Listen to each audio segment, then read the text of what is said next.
నేనండి పిఠాపురం కుర్రోడిని. తిరుపతి వెళ్ళాను కదండి, దానికి కంటిన్యూషన్ అండి ఇది.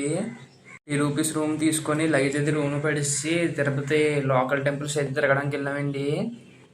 మొత్తం 5 టెంపుల్స్కి 1500 చెప్పారు. మేము 1200కి బేరం ఆడుకొని అయితే వెళ్ళాం. ఇందులో జపాలి, ఆకాశగంగా, పాప వినాశం, శ్రీవారి పాదాలు, శిలాతోరణం అయితే వెళ్ళామండి మేము. మొత్తం 5 ప్లేసెస్కి కలిపి 1200 తీసుకున్నారు. శ్రీవారి పాదాలండి. ఇక్కడ నుంచి చూస్తే గోపురం కూడా కనిపిస్తుంది స్వామివారిది. ఇంకా ప్లేసెస్ అన్నీ కవర్ చేసి దర్శనానికి అయితే స్టార్ట్ అయిపోయామండి. మాది నైట్ 8కి వచ్చిందండి దర్శనం టైమింగ్.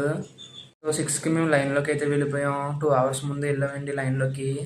మాకు 2 అవర్స్లో అయితే దర్శనం కంప్లీట్ అయిపోయిందండి. అయిపోయాక భోజనం చేసామండి. తమ్ముడిని దర్శించుకున్నప్పుడు అక్కడ కూడా దర్శించుకోవాలి కదండి, అందుకని విజయవాడ అయితే వచ్చాము. ఇదే టైంకి కరెక్ట్గా కృష్ణమ్మకి హారతి అయితే ఇస్తున్నారు. ఒకసారి మీరు కూడా చూడండి.